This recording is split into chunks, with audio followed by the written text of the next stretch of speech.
السلام عليكم ورحمة الله وبركاته. أعوذ بالله من الشيطان الرجيم. بسم الله الرحمن الرحيم. الحمد لله رب العالمين. والصلاة والسلام على أشرف المرسلين نبينا محمد وعلى آله وصحبه أجمعين وبعد.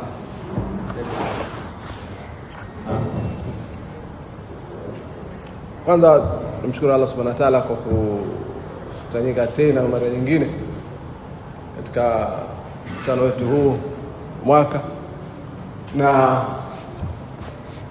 ni faraja kubwa ni kufika katika kikao kama hichi cha mwaka, tathmini kazi zetu za dawa ukakuta kwamba umefanikisha sehemu kubwa licha ya kuweko changamoto katika sehemu nyingine.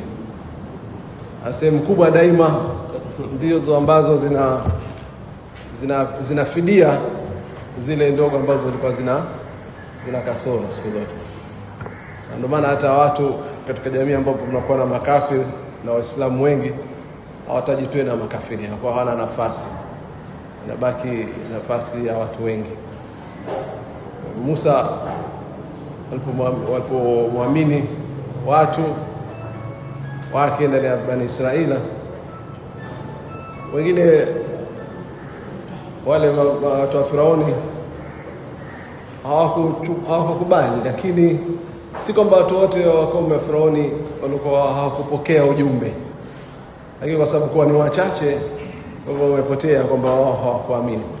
Bwana Allah akasema kwamba hawakuamini katika Bani Israili, katika kumwamini Musa isipokuwa dhuria katika Bani Israili. Lakini ukifuatilia tafsiri ya Qur'ani na mwelekezo, ndio unakuta vipi kwamba wachawi wa Firauni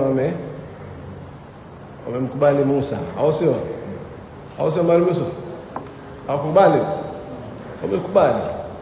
Na vile vile Qarun alikuwa ni wa nani? Ni wa Musa. Akaenda kwa wapi jamani?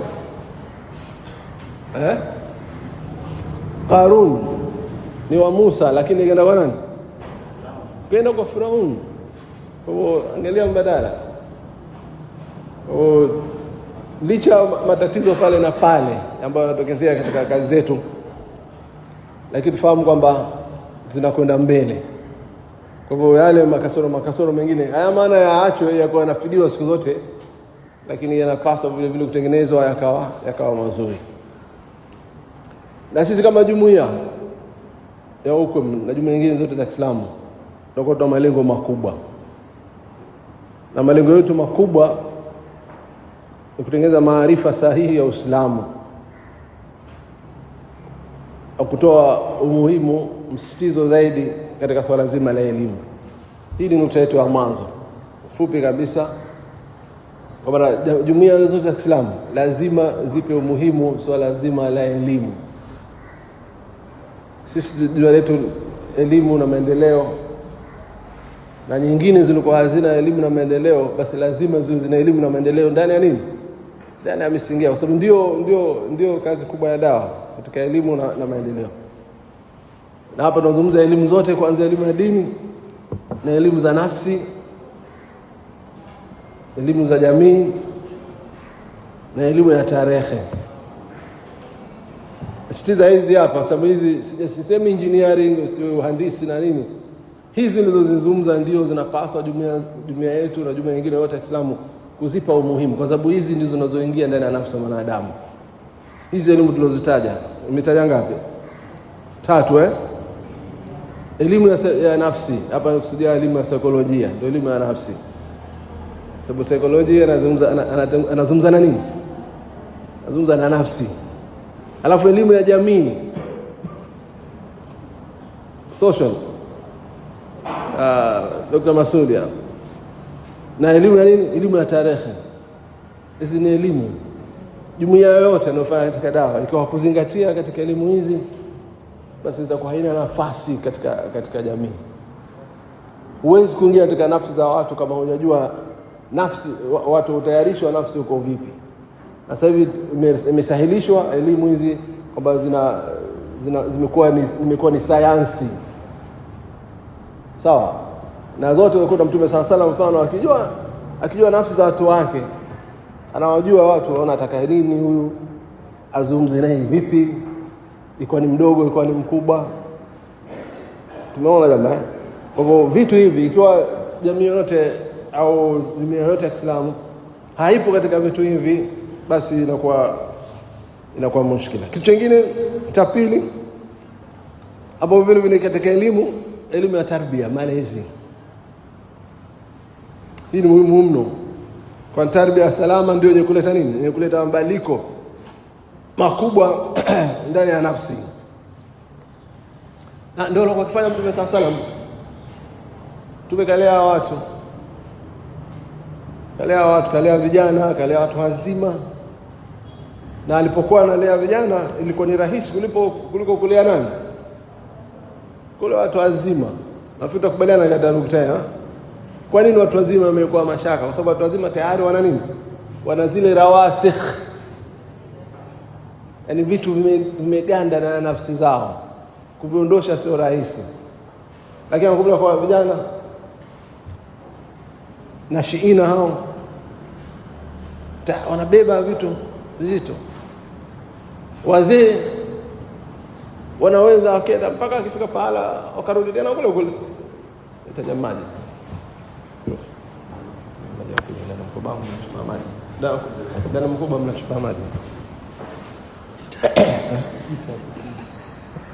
Sawa, namalizia vitu nukta 2-3. Na nasema hii ni muhimu sana hii ya tarbia na mapema kwanza kabla mambo hayajaribika. Tukisubiri watu wazima tutakosa watendaji. Tukisubiri watu wazima ufika mpaka baada ya miaka 50 ndio namlingania, utakosa mtendaji. Na huyo anaweza akakubali asubuhi, jioni akanini fikra yako akaikataa au akakubali nusu. Mimi katika wapenzi wangu mmoja kanambia siku moja, mtu mzima Allah arhamu, sote tunamjua hapa, anaambia usatali tunakupenda sana katika mawaidha yako na darasa langu sote na uzuri rafiki yake daktari profesa, lakini kitu kimoja tu, kwenye maulidi hapa niachie, hapa sikubaliana na wewe. Fikiria wewe ndo mtu mzima. Sawa, akaona unajua kupinga sana maulidi, lakini kwa wengine na kuamini. Sasa tazama huyo ni nani?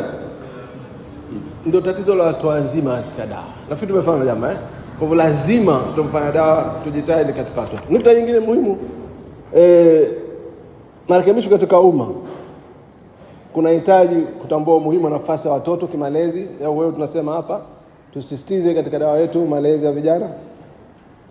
Nafasi ya taasisi zetu za elimu katika kuleta mageuzi, kitu ambacho muhimu, kuleta mabadiliko kwa watu.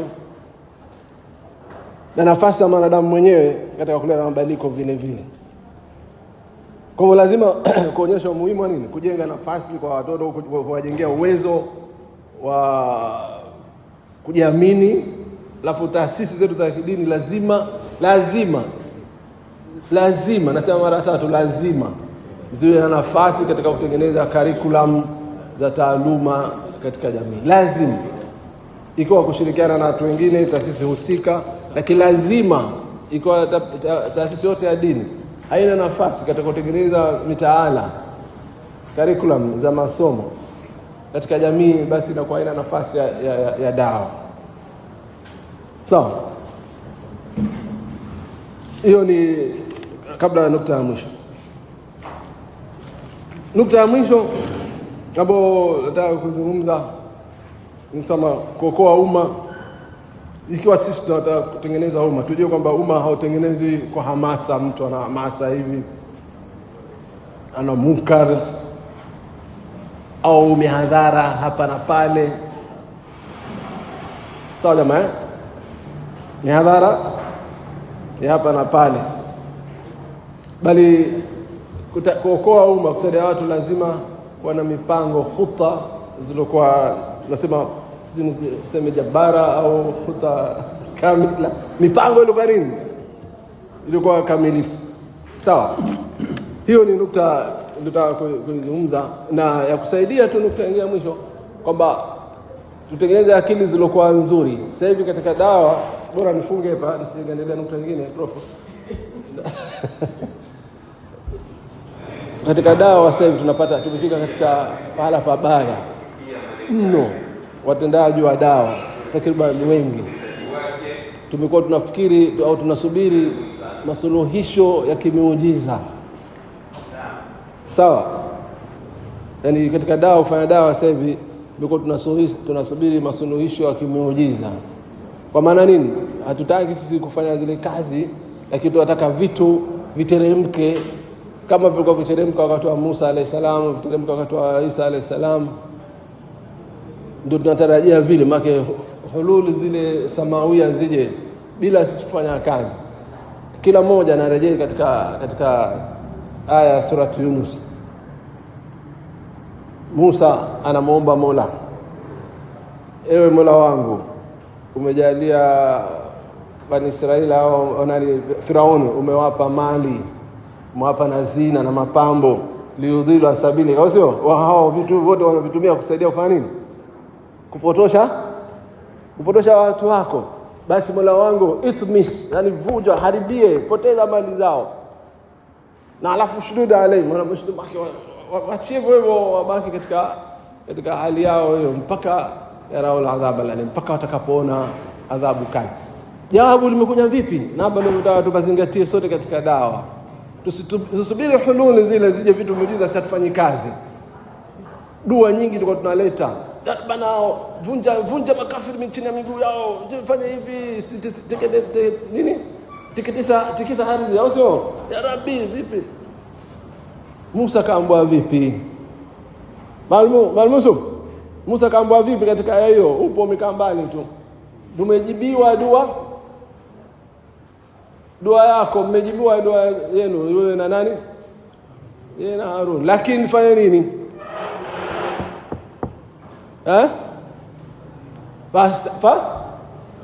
Fastaqima. Na hiyo ndio nataka kumalizia. Musa kaambiwa dua umejibiwa, lakini fanya nini? Nini maana yake?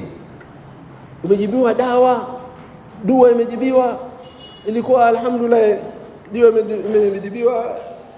Tukae hapa na watu wangu hapa, Profesa Malomere, dua yetu shajibiwa. Zinasema fanya nini? Una relax. Lakini kaambwa nini? Jamaa, hili jawabu alilopewa Musa, istaqima, ni neno uzito mno katika maisha ya Muislamu. Istaqima. Tushakupa dua, tushapokea, lakini istaqima, bakia katika njia. Istiqama, nini istiqama? Tekeleza wajibu, fanya kila kitu, ibada, lingania mpaka pale sisi tutakapotekeleza amri yetu. Sasa hili ndio tatizo ambalo sisi hatunalo, si tatizo tulikuwa tunalo, ni kwamba hatuifahamu hii aya, alafu tunasubiri kama sisi ulimwengu wa ifiriti tu ndio tunasubiri. Na ndio maana bahati mbaya sasa hivi utakuta maduati wengi, Profesa, tumeingia katika masuala ya tiba mbadala, tiba sunna, tiba ile, kama kufuata tiba hii, lakini kazi hasa ya kutibu jamii kwa kufanya kazi ya elimu na kutengeneza khuta hatuna. Tunakwenda huko, alafu katika tiba hatupo, wala katika dawa hatupo, kwa sababu tiba mbadala inaleta nini Maalim Shami? Mbahindu. Mnajua Mbahindu? Hamisi, unajua Mbahindu? Bana. Chakula. Mbahindu kwa Kiingereza jamaa yake chakula. Kwa hivyo unasubiri nini? Unasubiri Mbahindu tu. Ndio kazi ya nini? Ndio kazi ya dawa tulikuwa tunayo. Sasa unakwenda, sisi tunasubiri pesa tupate. Wa sallallahu alaihi wasallam Muhammad wa alihi wasallam.